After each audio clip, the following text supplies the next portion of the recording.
Hello everyone, and a very warm welcome to Art in Action, our webinar series on literary authorship, politics and celebrity culture. My name is Sandra Mayer and I'm a research fellow in English literature at the University of Vienna and the Oxford Centre for Life Writing.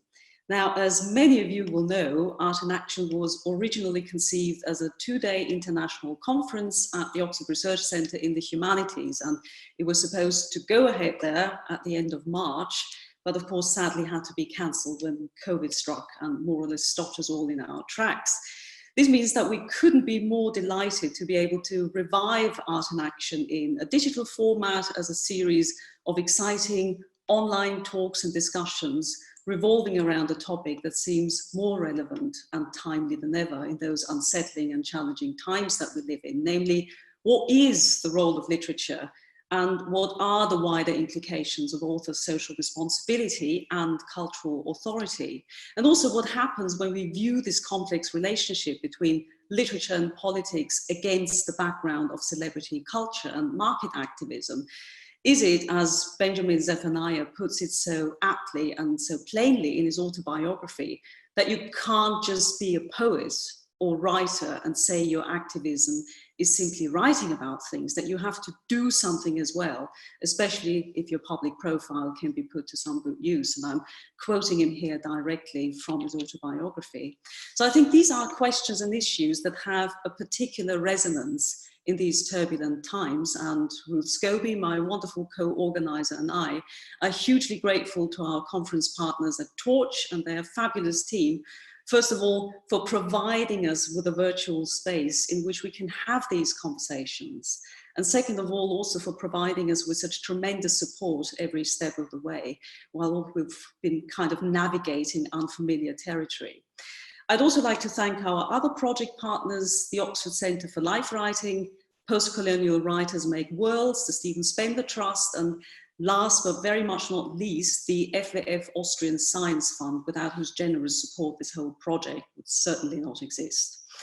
But above all, I would really like to thank all of our wonderful speakers for their continued enthusiasm for this project and for so readily agreeing to be once more part of this joint endeavour, despite what is slowly but surely turning into a universal pandemic of Zoom fatigue, I should think.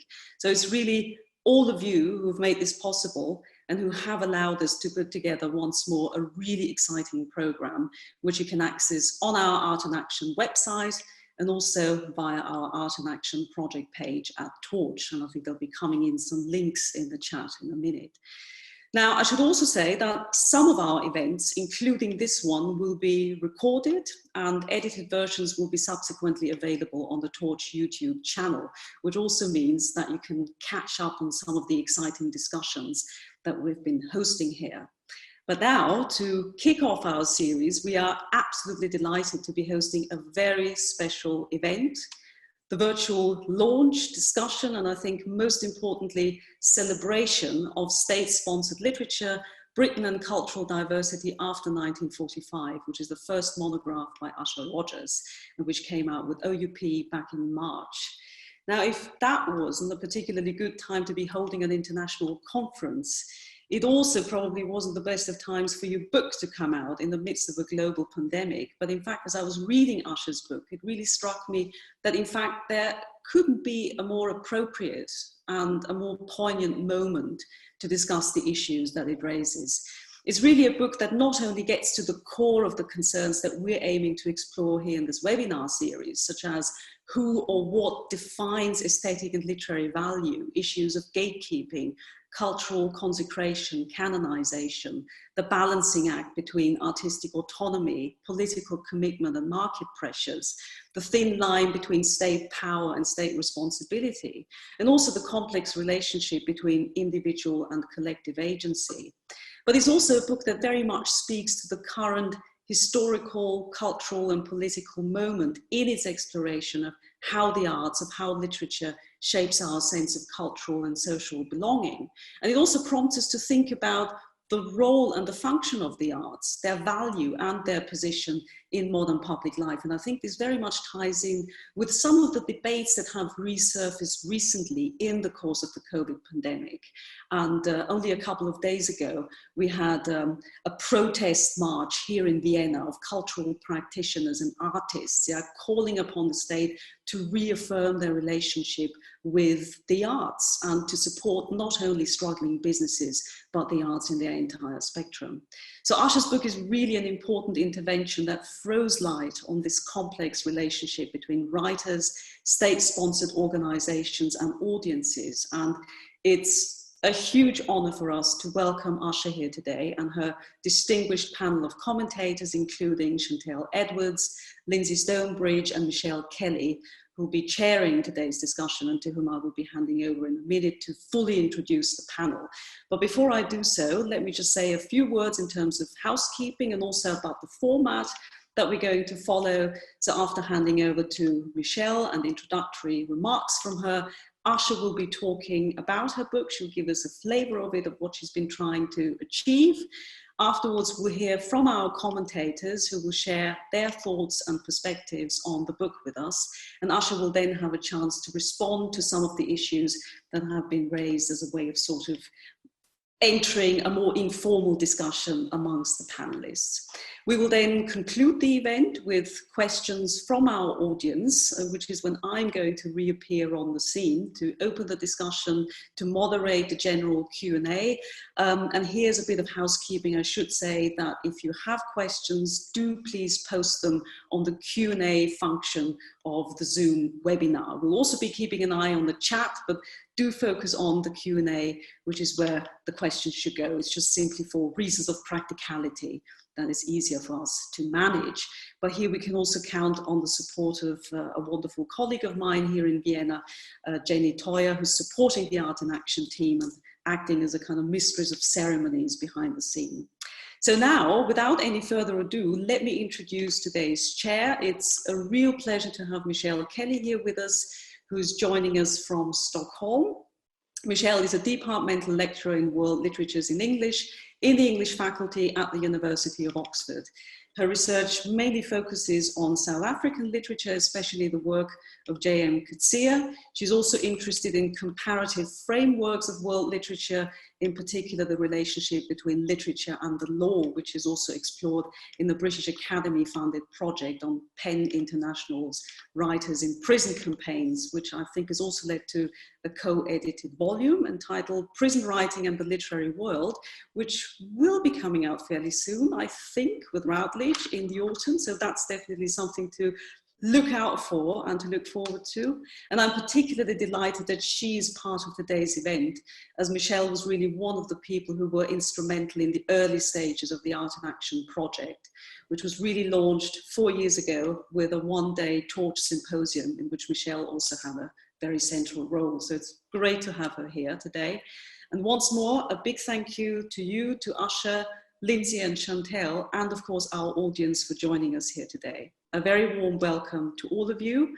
And now I'll leave the floor to Michelle to introduce the panel and what I'm sure will be an absolutely fascinating discussion. Thank you very much, Sandra. It's very nice to take over from you, and thank you for that kind introduction and for setting out so interestingly the whole scope of the Art in Action series. It's a huge pleasure and a particular pleasure to be involved in this event celebrating the launch of Asha Rogers' book, State-Sponsored Literature, Britain and Cultural Diversity After 1945. I'm going to say a few words to introduce Asha and the book, as well as panellists Shantel Edwards and Lyndsey Stonebridge. Each will speak for about 10 minutes, as Sandra mentioned, and there will be time for a short panel discussion before we open to questions from an audience that I believe includes colleagues, students, friends and family, as well as those drawn to the pressing issues the book engages. As Sandra mentioned, that Q&A will take place in the first instance in the Zoom Q&A function, which you will find when you hover the cursor over the bottom of your screen. And Sandra will then put the questions directly to Asha and the panel. Asha Rogers is a lecturer in contemporary postcolonial literature at the University of Birmingham. State-Sponsored Literature is her first book, and I think she would probably agree that it is shaped intellectually by the institutions that she has passed through: Sheffield, Oxford, Queen Mary and Birmingham. and by the individuals, research communities, and approaches that she encountered at each one.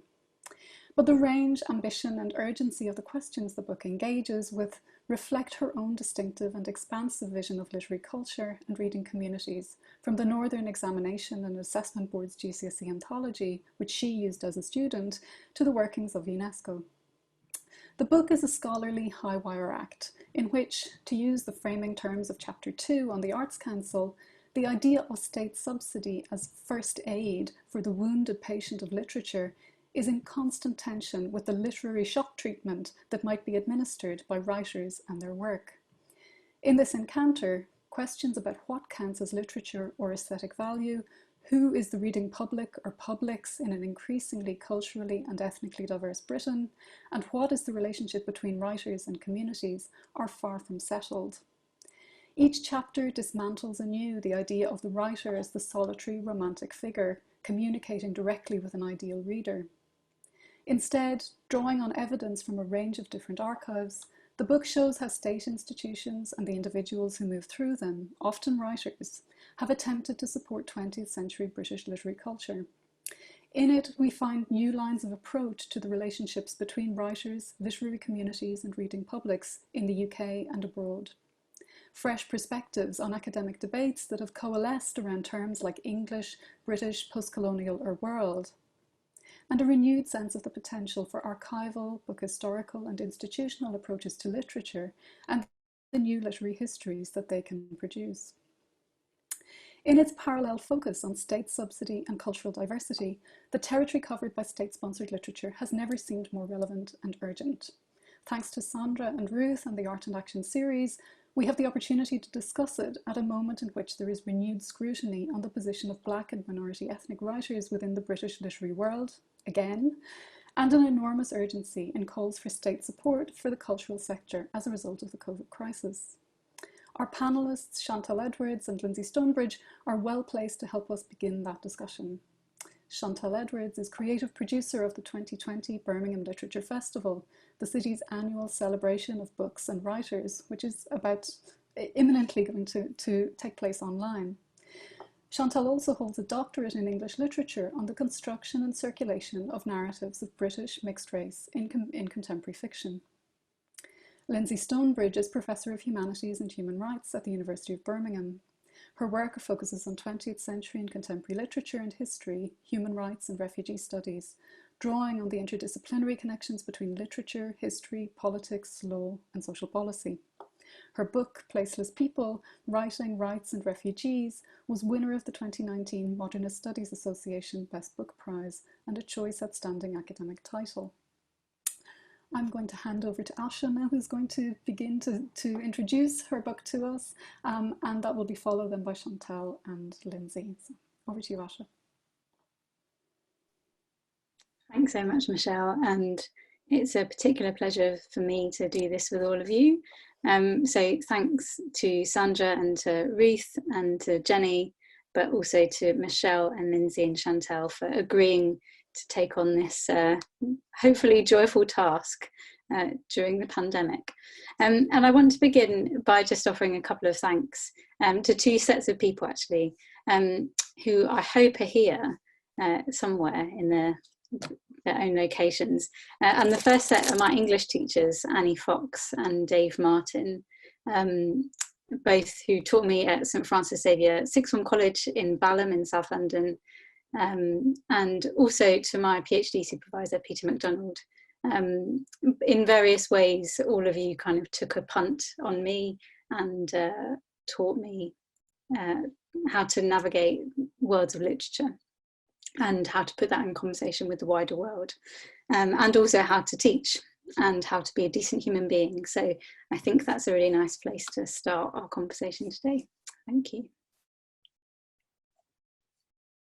So to avoid giving an overview of the book, which would be perhaps a little bit tedious, I've put a link in the chat to a website which covers the different chapters of the book, so you can explore some of the parameters that Michelle's already mentioned there. So I'd rather than do an overview, I'd rather use the time today to reflect on what I actually have done, and hopefully Lindsay and Chantal can home in on the nitty-gritty aspects of what they think I've actually done or perhaps not done from their own perspectives. So to set out what I intended to do, I'm going to read a few short statements from the introduction of the book, and then I'm going to kind of step back and reflect more widely. My first caveat is apologies for the academic speak, and after these quotations I promise to try and talk as plainly and sensibly as I can. So the first statement is from the very beginning. This book is about the protection the British state has granted to writers since 1945.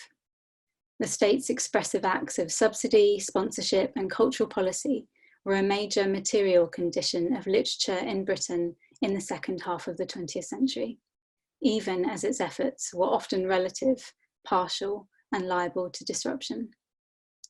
Drawing on neglected historical archives, state-sponsored literature offers a comparable perspective on the phenomenon of the modern state as a guardian of literary autonomy, tracing the forms of funding, modes of protection, and types of support that insulated writers and writing from the market. I construe the word literature broadly in this book as a selection of written documents, some linguistically inventive, some educationally informative, and an imaginative category in which writers, readers, and other literary stakeholders invest.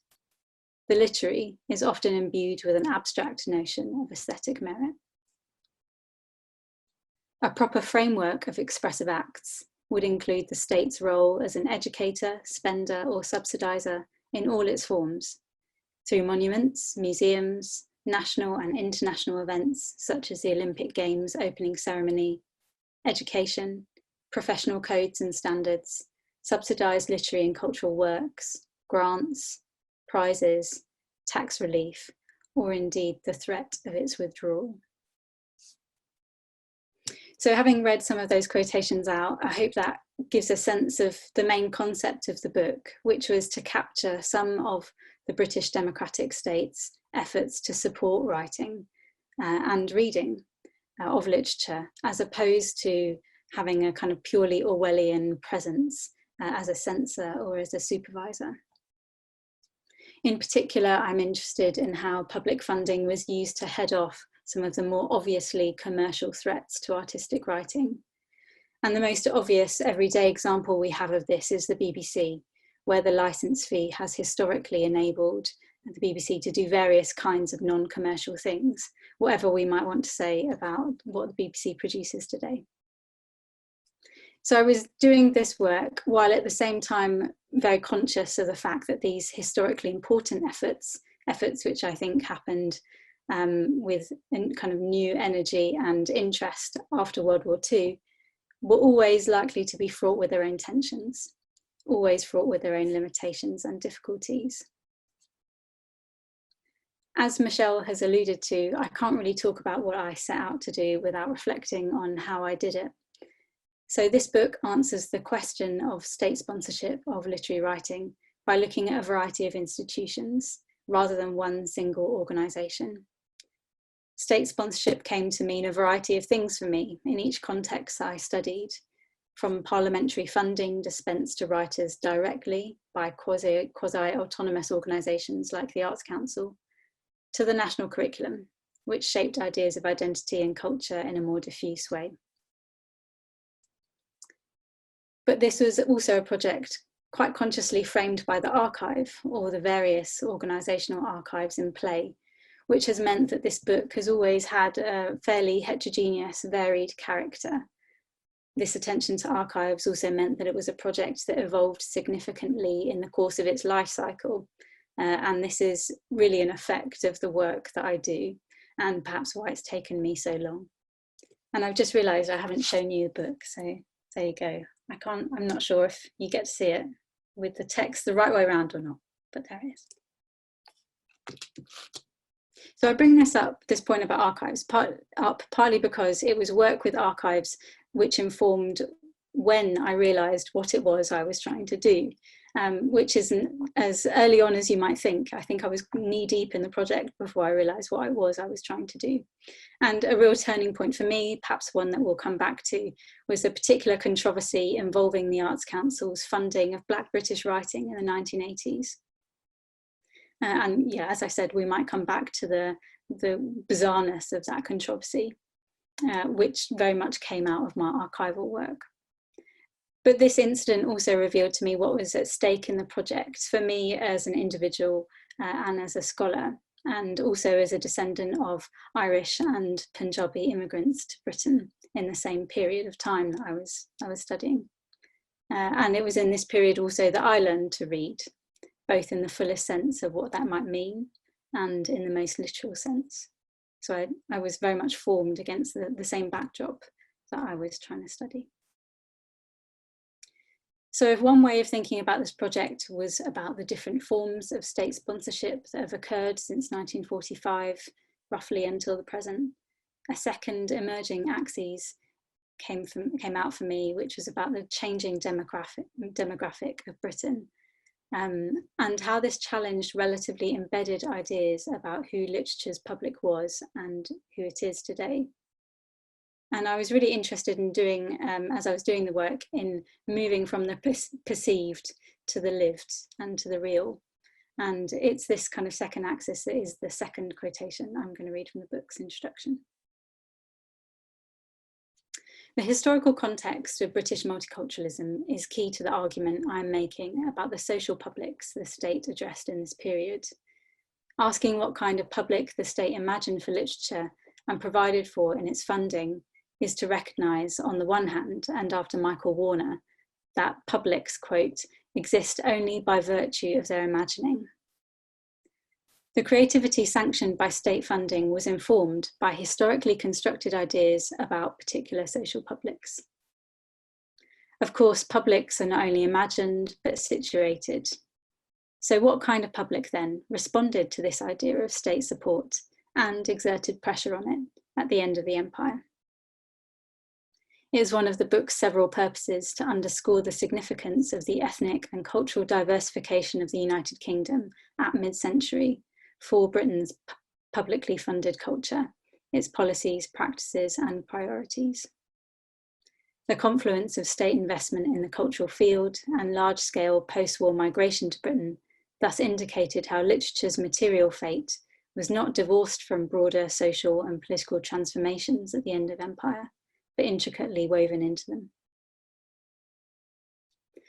So I became interested in how state intervention in literary culture might go beyond aiding individuals or even aiding the publication of specific works to facilitating a body of literature as a public good, but crucially interested in how the composition of late or post-imperial Britain also revealed the limitations of particular ways of thinking about who was writing, who was reading, who was publishing, and so on.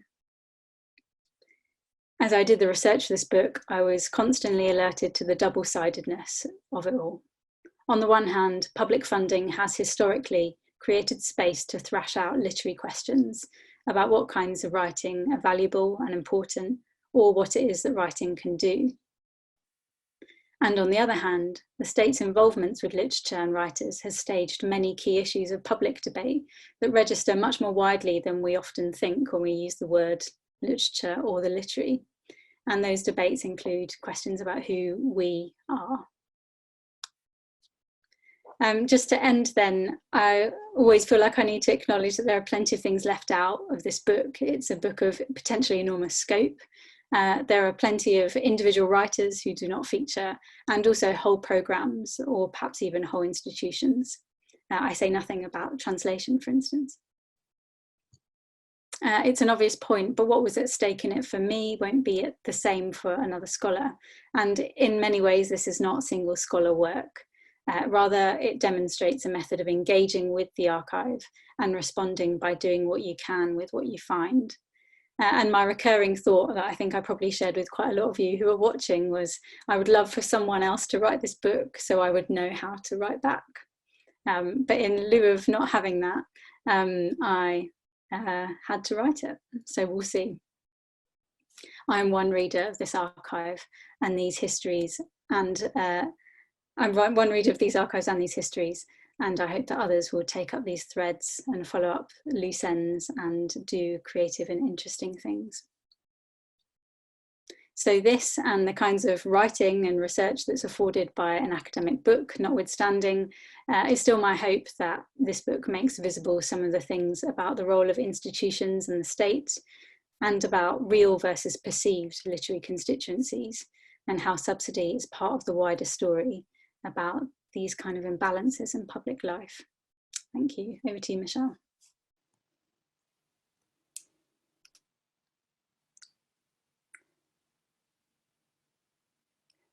Thank you so much for that, Asha. It's fantastic. I'm just going to hand right over to Chantal, who's going to offer her response to Asha's book. Thank you, Chantal.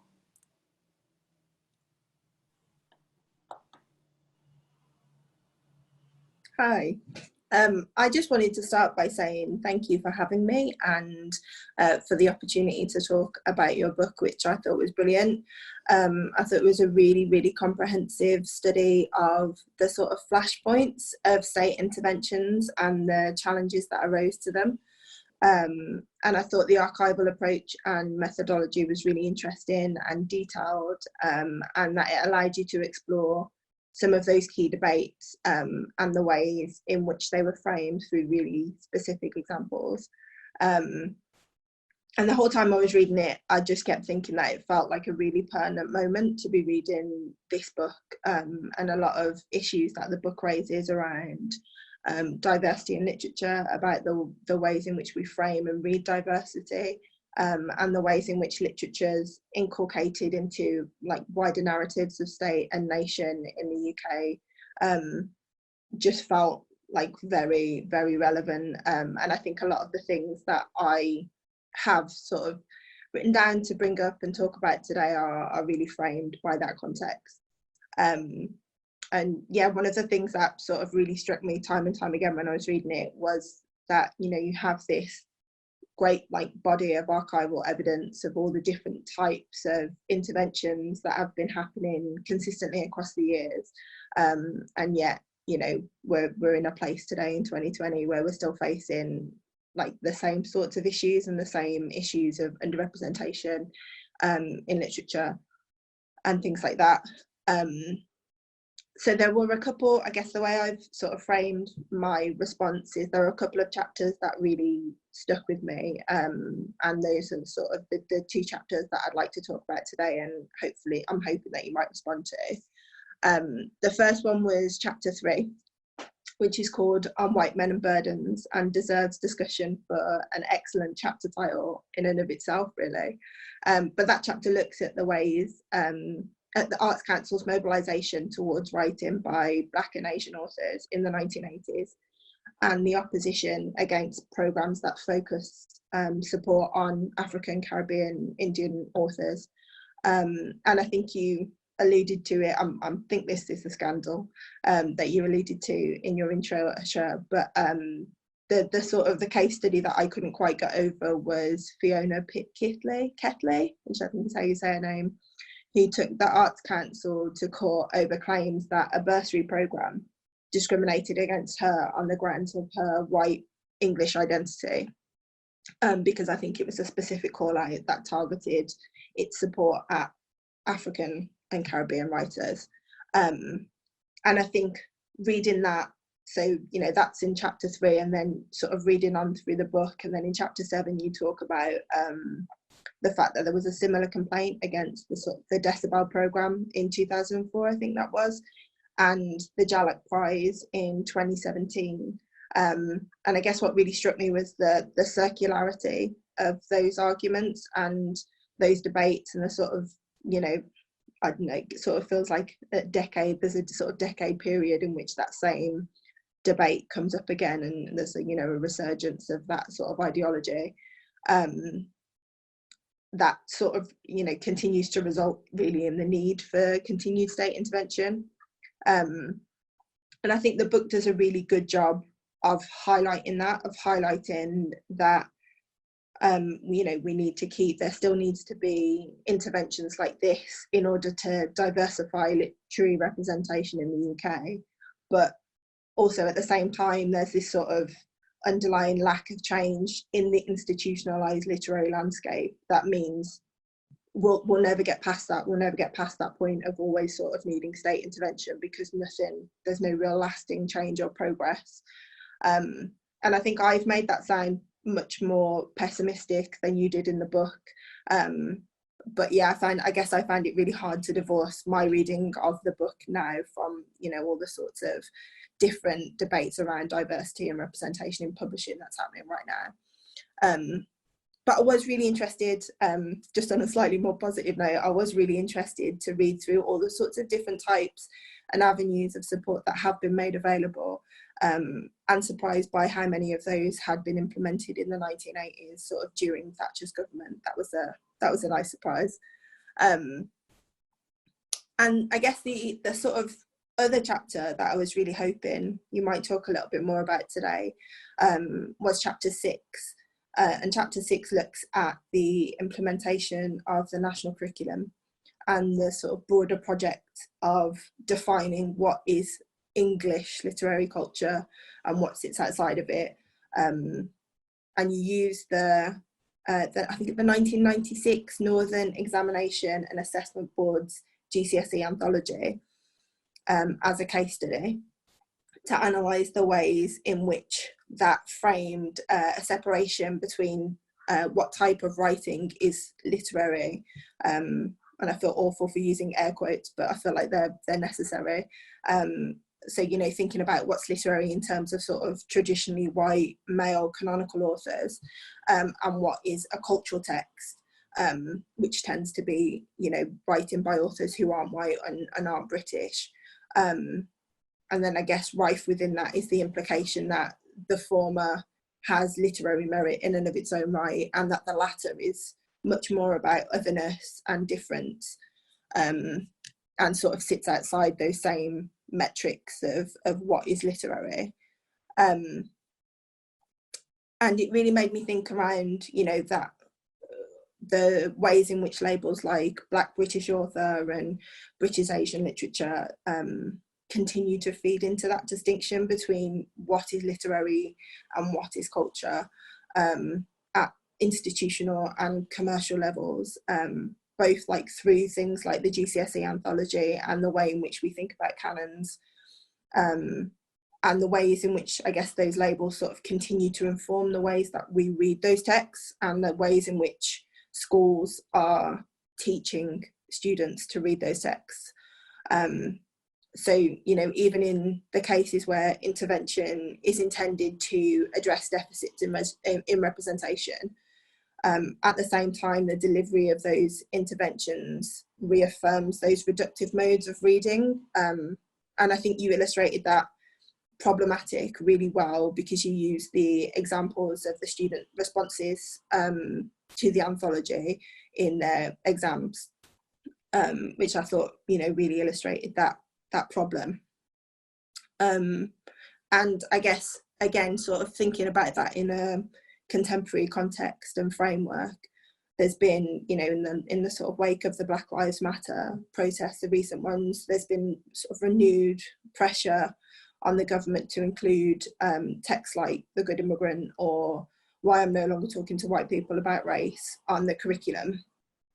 And I guess as I was reading this chapter, it did really make me think about, you know, whether if we go so far as to include those texts on the curriculum, whether we actually have the framework to teach those texts in the sort of anti-racist manner in which they were intended, or whether there is a real danger, I guess, of them being incorporated into this wider project of like constructing, rather than sort of reflecting or representing a national story. So yeah, I guess it really raised that issue for me, about, you know, even if we do go that far, and it would be great to see that sort of process and progress, and, you know, see that diversification of the curriculum, but whether we actually have the tools in which to make that do the work in the right ways, that doesn't just sort of respond to those same sort of problematic readings and consumption of difference and othering that the GCSE anthology did. And I think, you know, one of my questions, not really a question, but I guess a request to end on, is around the idea, I guess, of the national curriculum and the changes made under Michael Grove, which you do mention very briefly and tantalisingly in this chapter. And you talk about the emphasis on British values and the refocusing of the Key Stage 4 curriculum on English texts, which seem to just be moving us backwards and using the curriculum to narrow ideas of Britishness. And I wondered if you might comment on like what you made of this framing, and you know what direction I guess you see that moving us towards. My second question, if I can have two, was around the dichotomy the book raises, you know, that conflict between there being a real danger of state interventions becoming tokenistic, or, you know, doing that work of continuing those ideas of difference and othering, but actually being needed for you know, very genuine intervention and genuine diversification of representation. And I wondered if you see there being a way of us moving past that dynamic. Is there a way of, is there a form of state intervention or that doesn't then replicate those same issues, I guess, that moves us past that and starts to rethink the way that we are framing literature and the types of stories we're telling about our national story through it. I think that's me.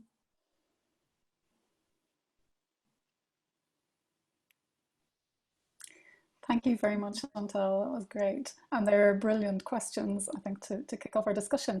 Before we do that, we're going to hear from Lindsay and her response to Asha's book, and then we'll let Asha respond to both of your questions. So I'll hand over now to Lindsay. Thanks.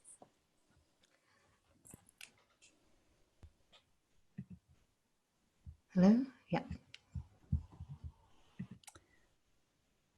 I can't see Lindsay at the moment. Here we go. Okay, you can see me now. Great. Thank you. And thank you for inviting me. I can't think of a nicer way to end a really hideous term and academic year by being here to celebrate my colleague Asha's book. Wonderful, wonderful book. And I know there are a lot of departmental University of Birmingham colleagues here. So I just also want to say, Asha, we're really proud of you. This is a great achievement. It's a great first book.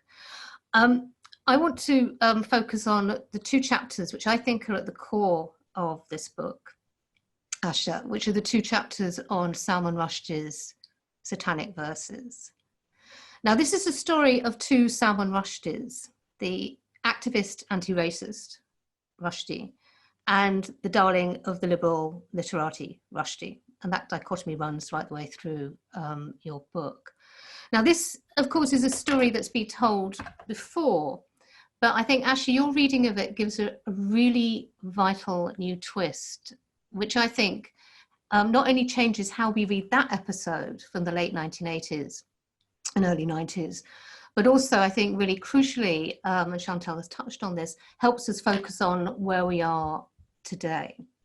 So what is the story that Asha tells? Well, in Asha's telling, this is not only the story of a writer or of the twists and turns of multicultural Britain, but it's a story about the state and what writing exposes about the state, its notions of citizenship, its historical relationship to the law, and most importantly, to questions of justice and how we understand justice in a plural culture and community. Now, in Asha's telling, the tragedy of the Satanic Verses affair, it's a hubristic tragedy, of course, was that Rushdie's political commitment as a writer who enacted the freedoms to challenge the state, to call out its institutional racism, a writer who, we might say, using Hannah Arendt's terms, enacted the right to have rights in his own writing, how that writer became dependent on a frankly racist state to guarantee him those rights to write. Now, there's so much in this paradox, which I must say straight away, Asha makes really compelling by a great deal of meticulous scholarship, including some brilliant archival work. And you mentioned the archive in your introductory remarks, Asha, and I hope we can go back to that. All presented with an integrity, a critical integrity, which really allows the urgency of her argument to come through. So the two sides of this story. In the first chapter on Rushdie, we're introduced to Rushdie, the politically committed writer, the newly politically committed writer, who, through his growing engagement with anti-racist politics in Camden of the late 70s and principally the early 80s, starts to engage and reveal in his writing a political work of a London scarred by racial violence and institutional racism. Now, this London, Asha also claims, is also the setting and in some cases the real story of Satanic Verses. Now, I must confess that I have more than an academic interest here. Asha, I was in your archive. I was a student at North London Polytechnic in Camden in those years. And my time at North London Poly started with the Patrick Harrington affair. And my final year coincided with the publication of Satanic Verses, followed by the fatwa and everything that you so brilliantly described that followed from that. Now, Patrick Harrington, for those of you fortunate enough not to know who he was, I'm now going to spoil that and tell you. Patrick Harrington was a member of the National Front who was enrolled at North London Poly as a philosophy student. He was an active member of the National Front. He wasn't a Saturday racist. He was a full-time signed up activist member. So he didn't end up there casually. We protested his presence because he was threatening other students. That ended up with us occupying the building and a long struggle, which eventually, as the Rushdie case would, ended up in court with questions of race, liberty, racism, and freedom being contested. In some ways, I think we were the warm-up act for the scenes you describe in that chapter. Harrington's right to education was upheld by the court. So in that first year, my first year at University Polytechnic, we sat in philosophy lectures with a court beadle who objected, for example, in a very famous instance, that our lecturer could not answer the question. The question was, to what extent do you think existentialism was a reaction against fascism and racism? He wasn't allowed to answer that question for fear it would intimidate Patrick Harrington. So that gives you a flavour of some of the debates that were happening there. Now, 1 year before our occupation, we were very, very occupied in the 1980s. As Asha tells it, activists had occupied Camden Town Hall, remember it's a Labour-run, it still is, of course, hall, to protest against the denigrating housing policies, which had also in 1984 ended up with the death of Mrs. Karem and her children in the Gloucester Place fire. Now, Asha's account of how this impacted on Rushdie sent me back to his soaring essay, which was called An Unimportant Fire, which I'd forgotten entirely. And it was a real kind of wake-up call to reread that essay. And in that essay, he does two things, which I think are very resonant today. First, he demonstrates and analyzes how housing and racism are intertwined. And what that generation of activists were fighting against was the constant migrationing of Black and brown people, the racism that says people are not British citizens, but they're visiting. And with the fire, and with the Gloucester Place fire, and the appalling housing that many found themselves in, the unspoken implication, Rushdie says in this essay, was that people who live in those conditions must come from somewhere else because no one could possibly call such a place their home. And I think we can recognise here how much of that rhetoric was also played out, again, in response to Grenfell. Now, the second thing he does, again, which I've totally forgotten, is make a really clear statement about political justice. And he says in that essay, and I quote, "If the deaths of Mrs. Karim and her children are to be treated as murders, many of us would say that the murderers are in Camden Town Hall." Now, again, the echoes of Grenfell are deafening, but I also want to note how few today are prepared to call the Grenfell deaths killings and not accidents. I don't think we've really progressed at all in terms of justice. In fact, we've gone backwards. I asked David Lammy about this. I asked David Lammy last week in a Q&A for Being Human what he thought social justice would look like for the victims of Grenfell. And he rightly pointed out that where a lot of focus has happened on what happened that night, not much focus has been on the police inquiry, on it, i.e. who is guilty, who are the murderers in this story. And Lammy suggested then that the only place that that case should end up, the Grenfell case, should be in the Old Bailey in a criminal trial. Now that's one Rushdie and that's one story, but in the second chapter, Asha tells a story of how, with an irony that would be comic if it wasn't so fatal, Rushdie came to rely on the British state to secure his freedoms, indeed, as he put it, his life. How, in other words, his freedoms as a writer became a cause célèbre, and how that fundamentally changed the politics of both his book and its context. But the story here, I think, is not just about the state, its sponsorship of literature and its protection.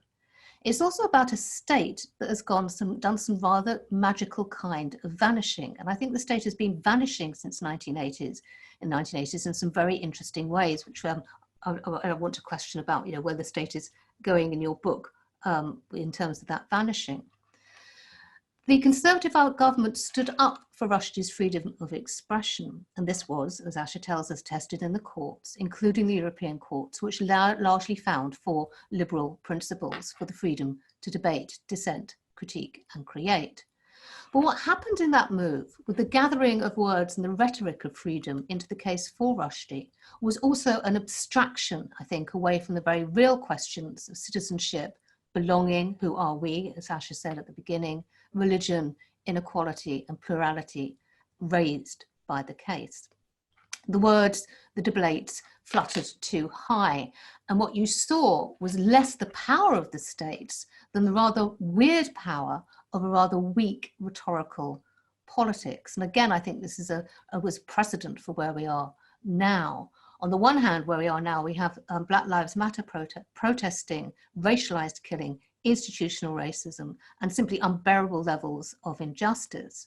What we're being treated to, or that's on the one hand, and what we're being treated to now is rather a pseudo-cultural war debate about, guess what, the freedom to say what you want in the name of some kind of putative liberty. And I think there is really something truly obscene about this, particularly in the last months, where the number 72, which is the number of victims of Grenfell, has been joined by the number 71, the 71% more chance you have of dying of COVID if you are Black. But our TV screens at the moment and Twitter feeds are instead full of the words of David Starkey. Now, how do you get out of this? In good faith was Rushdie's response to his situation, and as Asha tells us, it was not an adequate response in this context. But he then said, we must be able to write in good faith, he said, to debate and dissent if we are to find new truths. But the discourses around this necessary freedom, this freedom which is absolutely so central to democratic politics, had by that point, by the 90s, been corrupted by rather cynical adaptations of freedom and liberty, which had not even begun to work with their colonial and racist inheritance. And that was not, as Asha shows, for want of trying. Asha gives this truly brilliant reading of how colonial history in this period returned to the courts, returned to legal discourse, to try and offer different terms for thinking about how to live in a democratic country of many religions, faiths. Via Macaulay, through her really great reading, the 1860 Indian Penal Code, all the way through to Scarman and because Parek's call for a communitarian reading of freedom that acknowledges religion and religious offence, with which she ends the chapter. But that promise was, as we can now see, not delivered on. So we are, as people like to say, where we are now. So there were 3 questions that I want to sort of throw in to get us to talk about, get you to talk about, particularly Asha. One is the state. The state has actually done this Vanishing Act, where it still is obviously in control. All the things the state does that are in control we now don't see. But you have an abstraction away from real politics towards a kind of pseudo-cultural debate, which actually disguises and stops us from dealing with the politics of racism and injustice. So the vanishing state, and what does that mean for literature? The question of justice, your fantastic account of how human rights law supported the assumptions of liberty and liberal democracy without for a moment challenging them. I thought that was really sobering, really, really incisive and provocative reading. Where are we now with that? And particularly, I'll go back again to Grenfell. Which brings us back to the main thrust of your book, literature. What is the responsibility of the writer today, to echo Sartre, who delivered a speech on that title in 1946, just after the war? What is the responsibility of the writer? What can you do with a commitment to freedom and freedom of expression in a deplorably unequal world? So those are my throwing those questions on the table, but also again to thank you, Asha, for such a tour de force of resituating the Rushdie affair and also my own youth. Thank you.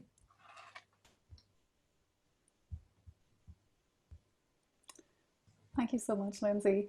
I think we're going to invite Asha back, and she's going to respond now to those brilliant and insightful readings and contributions from Chantal and Lindsay. Thanks, Michelle. And yeah, that in many ways, I don't think my responses will manage to do that justice. I was kind of scribbling down tons of notes. I mean, if I start with Chantal, and then maybe we can see where we get to.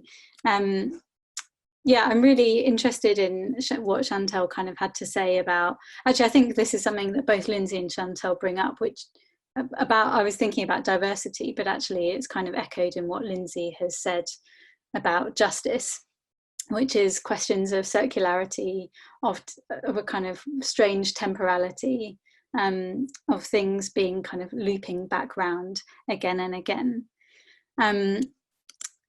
And I think that, you know, Chantal raised the question about this kind of strange dichotomy between the risk of tokenism that comes with inclusion and the need for intervention. And whether I see us ever being able to move past that in our kind of own contemporary moment, where these issues have kind of become more relevant in a way than I had anticipated when I was doing the research over the past kind of 8-9 years. And I think this is something that, you know, I'm going to speak more generally from in relation to your points, which is about the visible and the invisible. We know, for instance, if we're thinking about representation in the cultural industries and publishing, all the different aspects of literary representation, that an awful lot of relatively invisible work needs to go on at a structural level. But also that there's always a kind of PR risk, which risks making things superficial. And as there are overly conspicuous remedial gestures, whether those are on the part of major publishing houses or on the part of special programs that are set up with only 2 or 3 years kind of diversity initiatives, that this risks masking all sorts of less visible inequalities. It risks becoming an alibi. So there's this risk of superficiality that's also linked to optics and to very short time scales. So all of those are kind of locked in together, which is, of course, perhaps if we can speak more freely, also linked to what we might think of as whiteness, and whiteness as a kind of bid for innocence, to be seen to be doing good, which also gets to your question of justice, Lindsay. So I think I approach this question of visibility and invisibility, the dangers of hypervisibility, to be seen to be doing good, versus the invisible work that needs to be done behind the scenes to reorganize and to restructure. I really think about this also about returning to the archive, and fraught as these episodes may have been in our history that I've tried to dig up, particularly thinking about the Arts Council court case in the 1980s, and a period when the Arts Council was trying to put some resource towards creating targeted opportunities for African, Caribbean and Asian writers. As fraught as those episodes are, I also think they're instructive. So that's kind of one motivation for me in doing the archival work and trying to tell the story. In many ways, as you kind of both pointed out, this is quite a narrative book, which was partly because I think I found I couldn't deal with this material without telling the story of what was kind of going on in that material.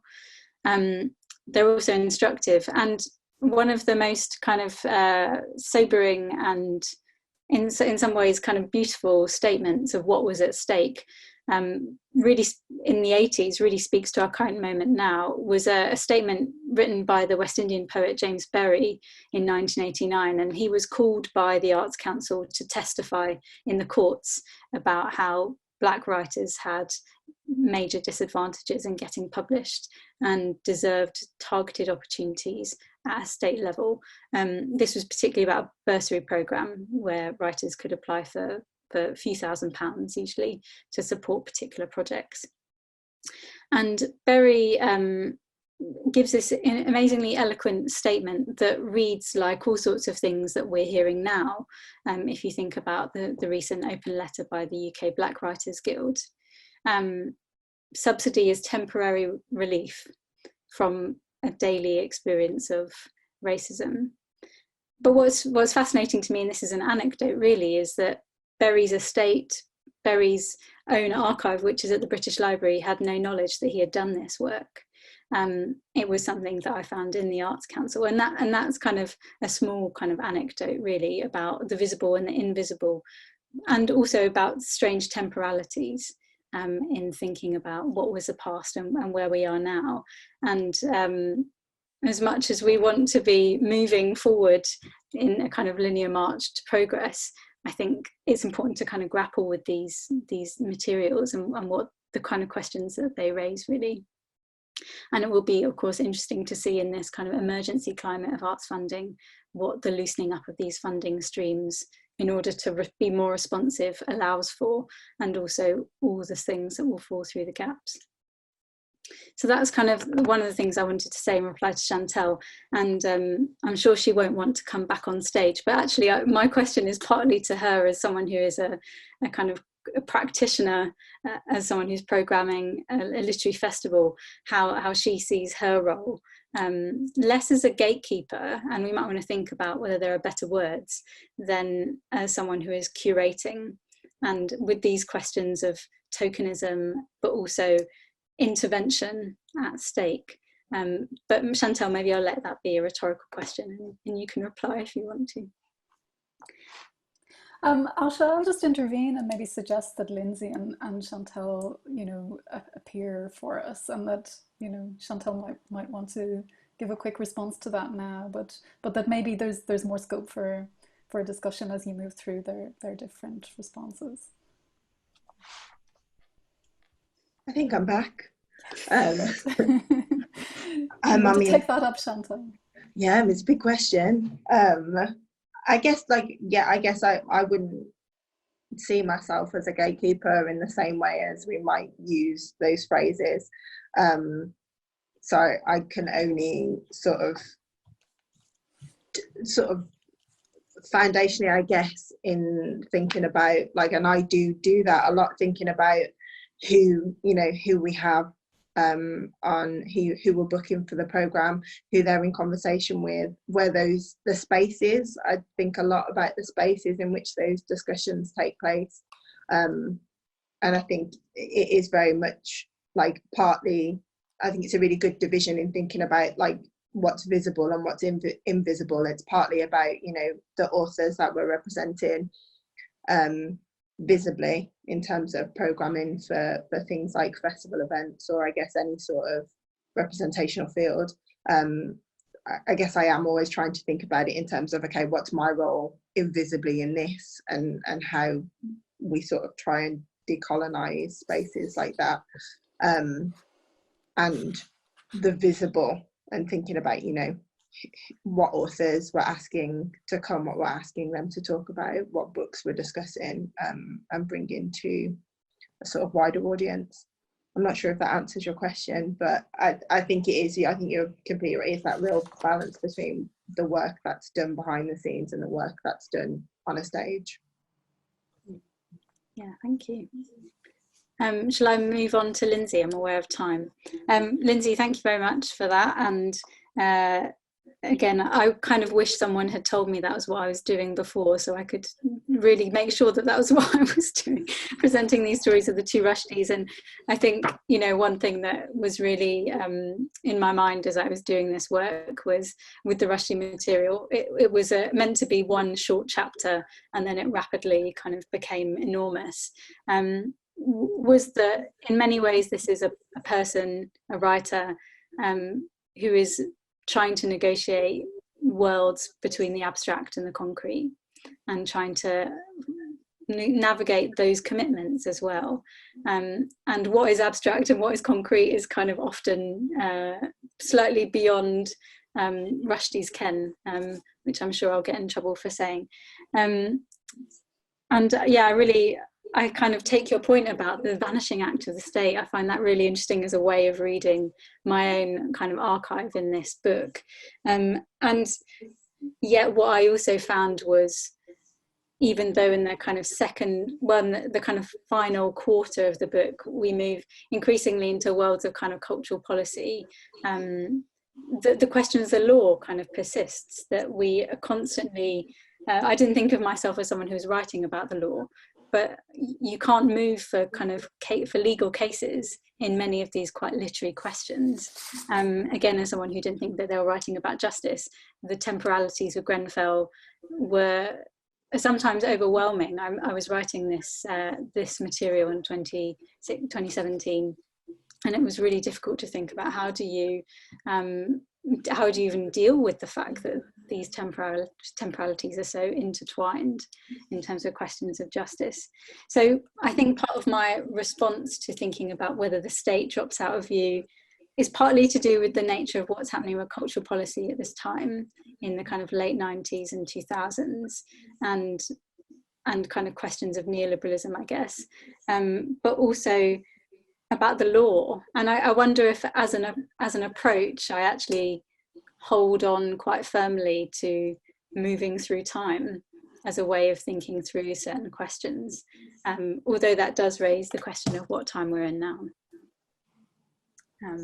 But I'm going to stop talking, I think. Thank you, Asha. Lindsay, do you want to come back to any of that?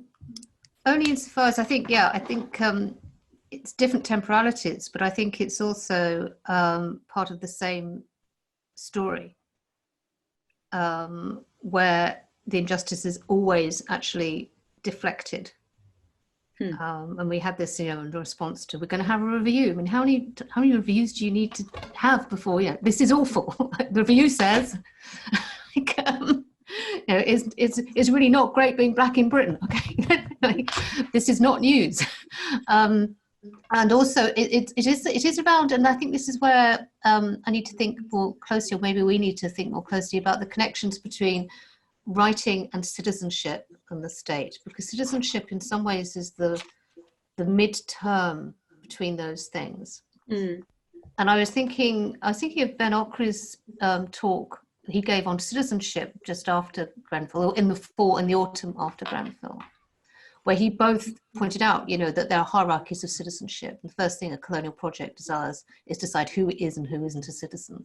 And you do that work beautifully with your kind of running through the different immigration acts and the kind of removal of jus soli in the British case. So citizenship is a mobile category. On the one hand, it's viciously exclusionary.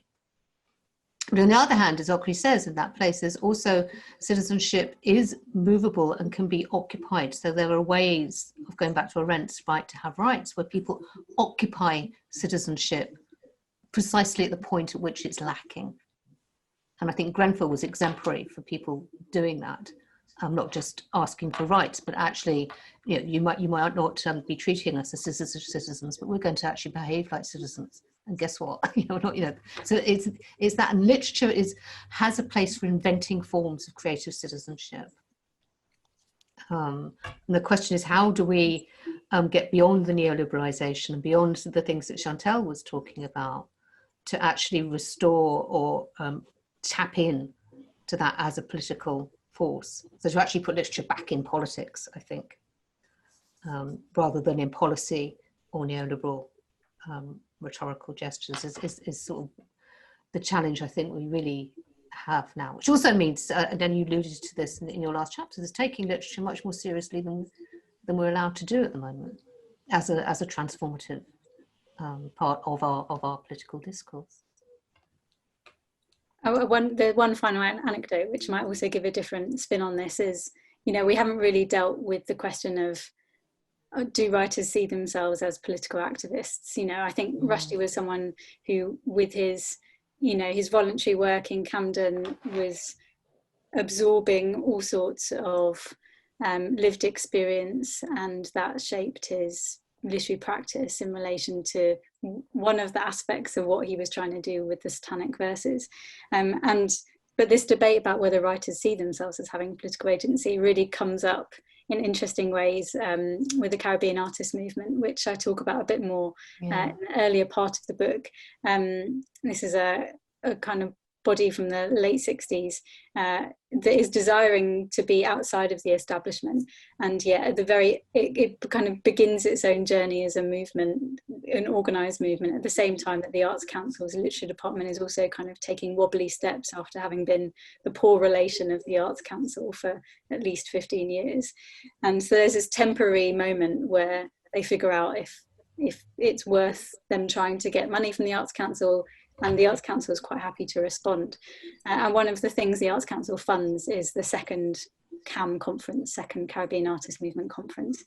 And there's this fascinating debate about what is the role of the Black writer in Britain, what is the role of the West Indian writer in Britain.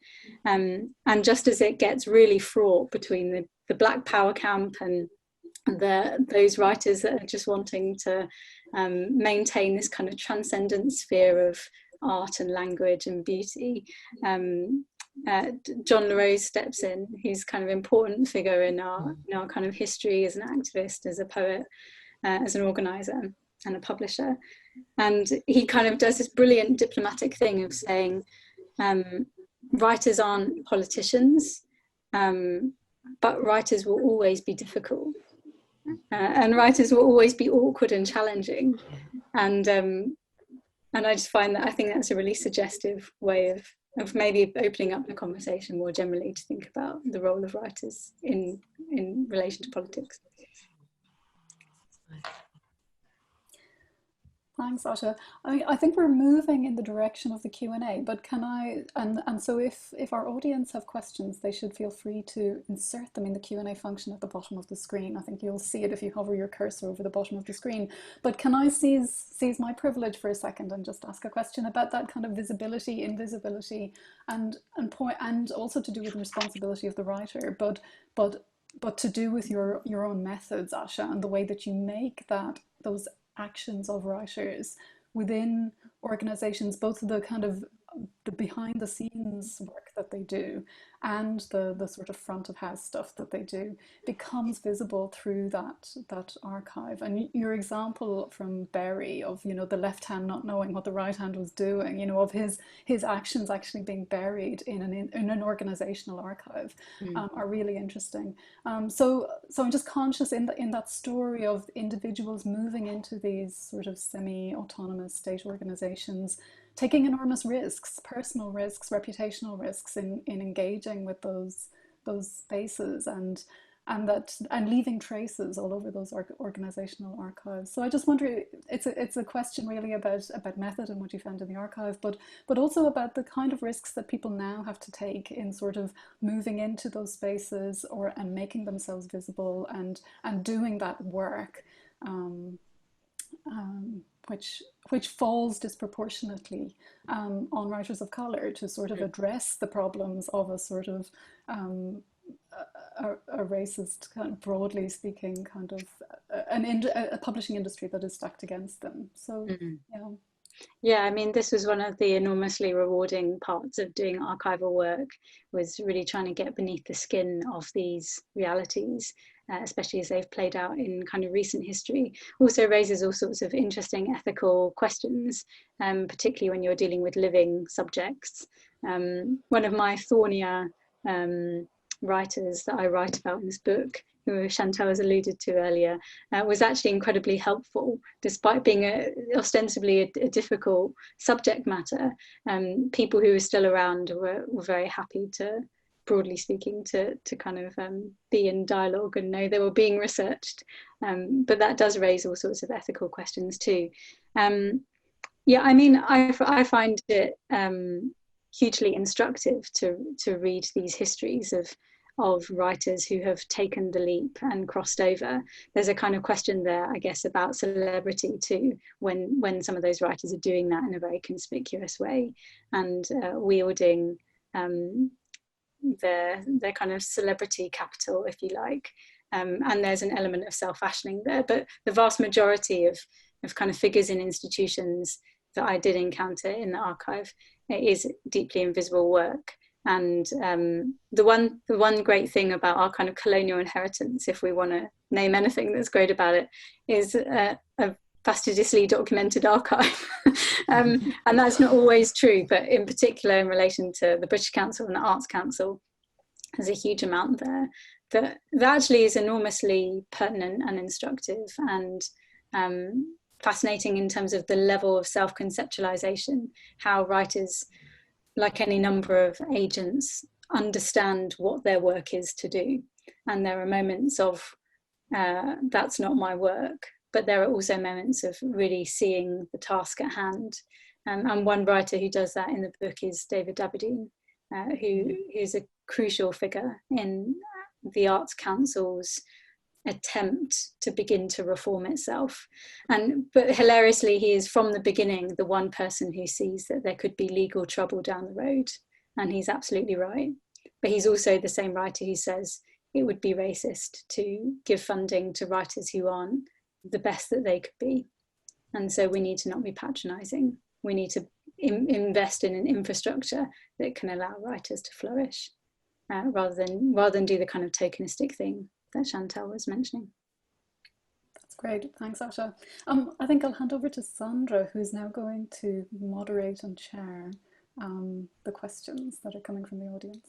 Thanks, Sandra. Yes, I'm already back, and first of all, a huge thank you to all of you for this incredibly rich and illuminating conversation, and also for really giving us a very good idea already about the enormous scope of this book, and the range of topics that it covers. I mean, it really made me think how this situation in the UK actually relates to other countries and what is happening in other countries, other European countries. You kind of touch upon that a little bit, but then thinking about it, I really thought, I was embarrassed to think, actually, I don't know what the situation is in my own home country. So there's another book that needs to be written there. Yeah? So how that kind of compares to, on an international scale and on an international level, I think.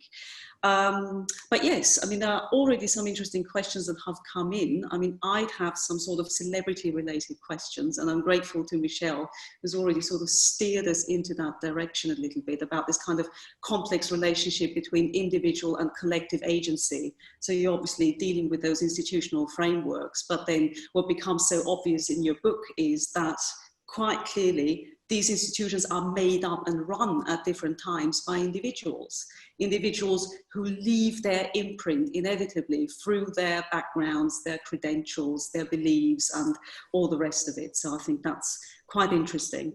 A question that came in very early, and I think, you know, it's kind of already been touched upon by you talking about this double-edged sword that this state support is, but perhaps you or someone else would like to still pick up on this, is something that's coming from Alex here, who says that he supports state subsidies for writers, but he wonders whether you have found any negative effects of this support. Yeah, I mean, something that clearly points towards something that has a detrimental effect here. Much as it enables and liberates writers, might it also restrict them in certain ways?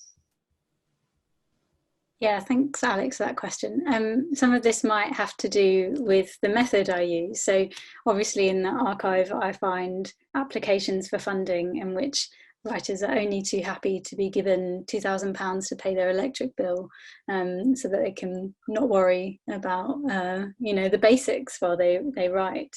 And usually these are linked to very specific writing projects. So just as a side note about method, there are very explicit ways we can trace this through to individual works that wouldn't, arguably we could say things wouldn't exist. So would Shame by Rushdie exist if it wasn't for the Arts Council? And all sorts of more familiar names definitely crop up. I haven't really found evidence of writers explicitly being anxious about whether it restricts them, but there will be that. I'm thinking particularly about schemes that are more obviously political or trying to get at certain kinds of outputs. That was what I was expecting to find. I've done some work on CIA funded initiatives, and that concern is definitely live. But in this history that I've told, I don't know if I have encountered that anxiety. And obviously, if you were to do interviews, different kind of method, maybe you'd get people who are more forthcoming. Okay. Lindsay, did you want to say something? I wasn't sure. No, I was showing the delivery guy delivering pizzas to my daughter where to go. You had an epiphany. No, I did see some pizza though. Right, very important intervention. There's a question by Graham, who's interested to hear more about your chapter on the glory of the garden. So he says, as someone who spent 5 years working in the Arts Council of Great Britain Archives, there's a fascinating narrative to be told about this initiative. For example, the scheme set out to give black theatre companies more money, but it ended up cutting theatre companies like Timber. Any of you who would like to pick up on that?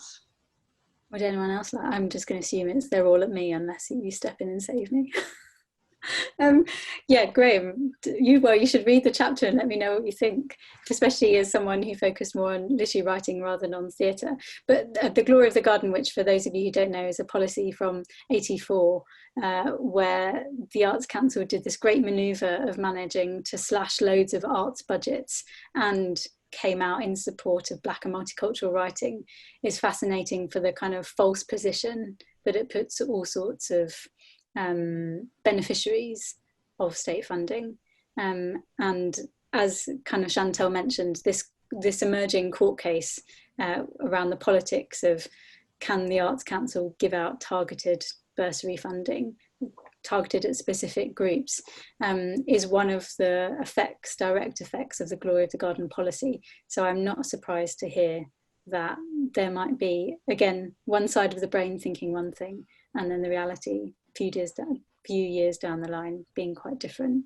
But one of the interesting kind of unexpected outcomes of this double move of slashing budgets and prioritising the multicultural was really how it then cast Black and Asian writing, multicultural writing, however you want to package it, as somehow being pitted against more traditional beneficiaries of Arts Council funding.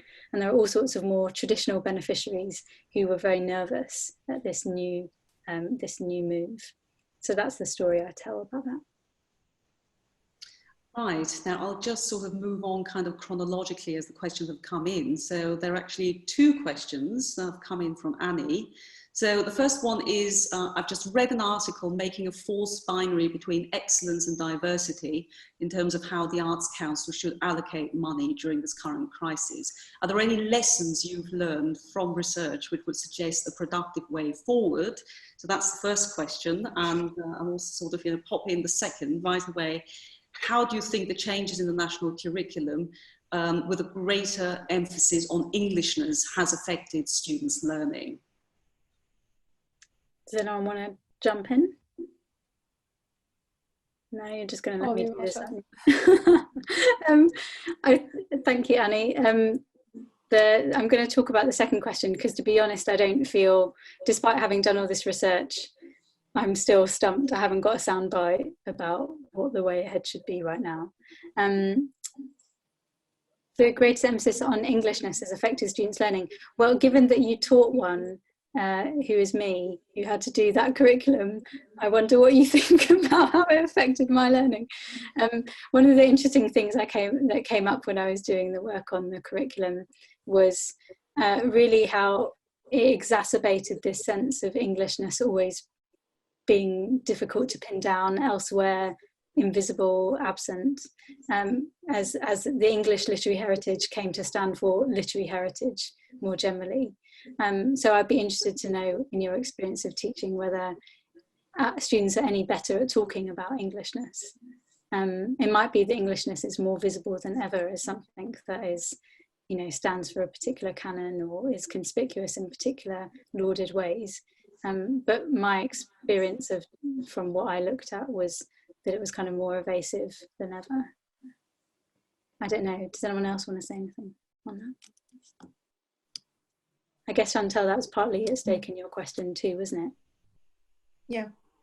But I didn't expect you to necessarily have the answers, but it'd be nice if you did, and if you could let someone in the government know, that'd be wonderful. Right, we've got a few more questions here and also a few more minutes, so there's a chance that we might actually be sort of able to very briefly, albeit, cover those questions. So one from Peter that sort of ties in with the current moment, as it were.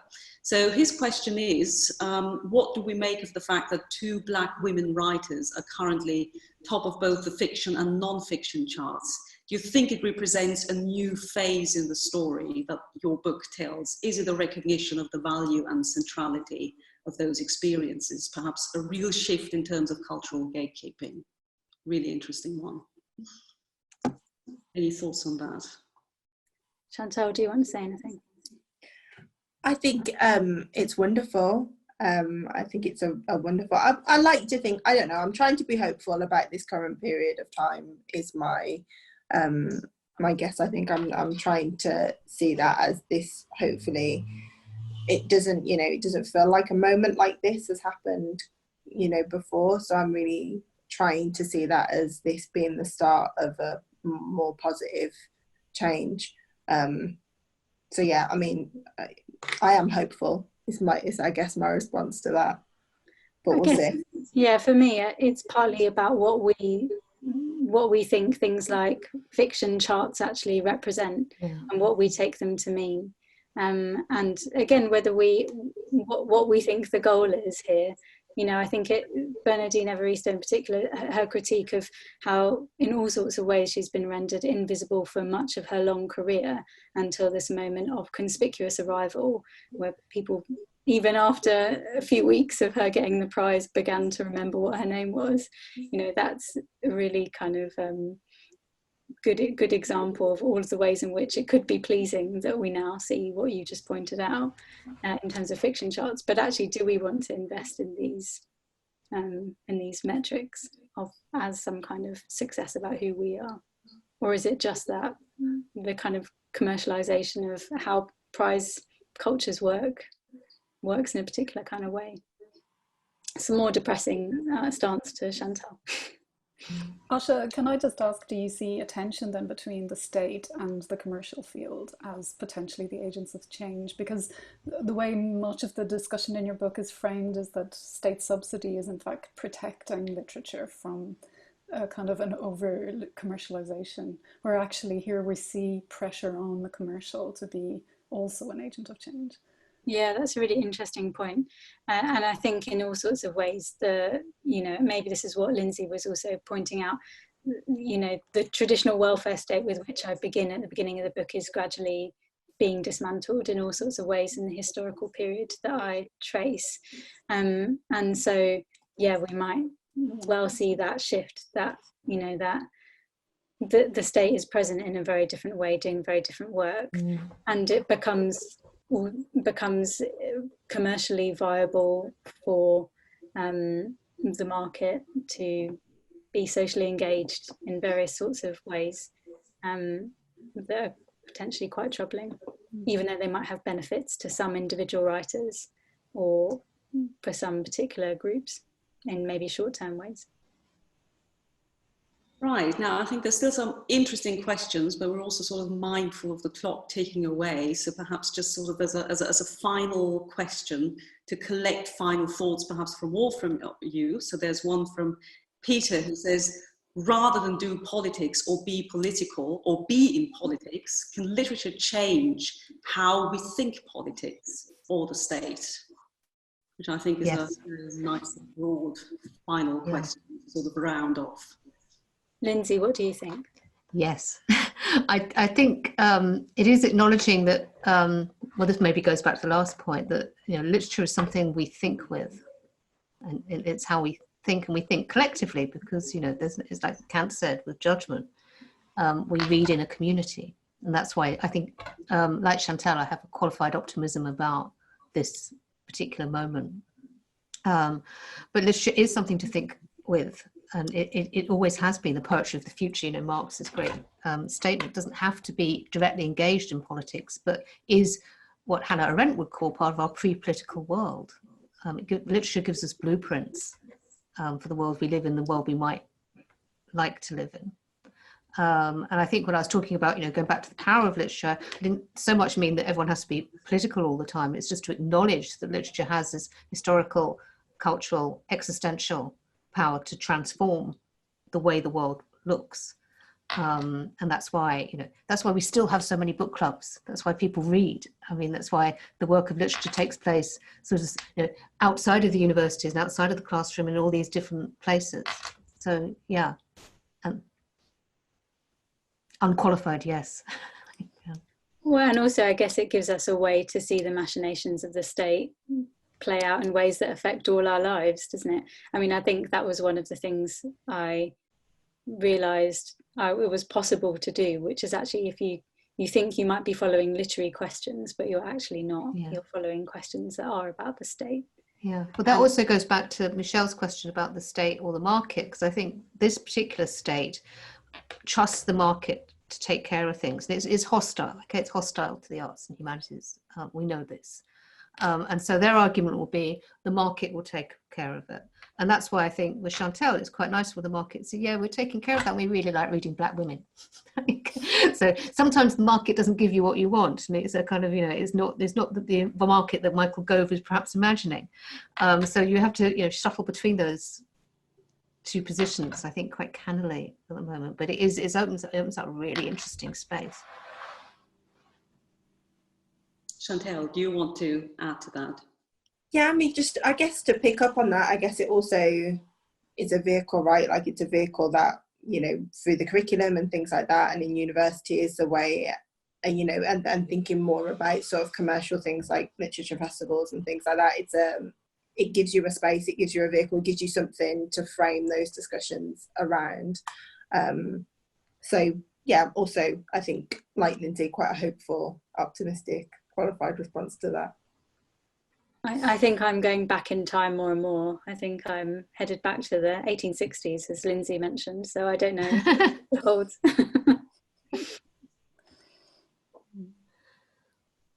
Well, right. I think this is probably a good point for us to close the discussion and to come to an end. I mean, normally I'd say let's continue our conversation over coffee, or in this particular case, more appropriately, a glass of wine, to celebrate and to toast Asha's brilliant achievement. Absolutely. But I guess virtual clap. I guess this is something that will just have to wait for another time. Which just leaves me to really, first of all, congratulate Asha once more on the publication of her book, which is absolutely brilliant. And thank all of you, Asha, Lindsay, Chantel, Michelle, first of all, for being so generous with your time and sharing your insights with us. And also our fantastic audience for their challenging and their engaged contributions, and generally for joining us for this fantastic event. I mean, that couldn't have been a better and a more appropriate way for us to start off our series of webinars and our series of discussions that we're going to host here over the summer. So once more, a huge thank you to the Torch team, who've also been instrumental in making this happen.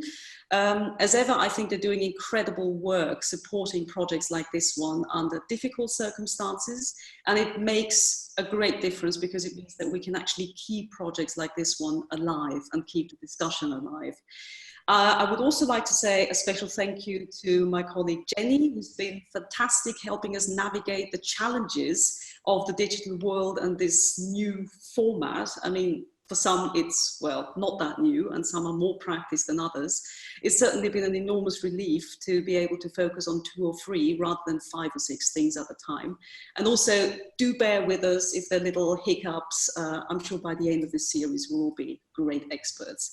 But this just leaves me to say, do join us again next Friday, 2 p.m. UK time, for a wonderfully international panel that brings together scholars from the UK, from India and the Netherlands to discuss the roles of writers as political activists. So I think this is a good way to continue. Writers as political activists in different cultures, in literatures, from the early 19th century up to the present.